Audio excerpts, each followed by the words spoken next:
नमस्कार, मी श्रेया आणि विलेज फ्लेवरच्या एका नवीन व्हिडिओमध्ये तुमचं स्वागत आहे। तर आपल्या गणपती सीरीजमध्ये गौराईचं आगमन तर मी तुम्हाला ऑलरेडी दाखवलेलं आहे आणि आज मी तुम्हाला बोलले होते की दाखवेन गौराईचा प्रसाद काय असतो। तर अशा प्रकारे आपली गौराई जेव्हा घरामध्ये येते त्याच्यानंतर तिची पूजा झाल्यावर गौराईला जे सगळ्यात आधी प्रसाद म्हणून दाखवलं जातं, हे बघा इथे नैवेद्य काढतात, हे असतं चुलीवरची भाकरी आणि पालेभाजी, माठाची भाजी असते ती।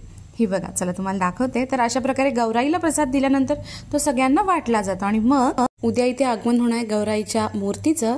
आणि आता ऐकूया छानसं गाणं।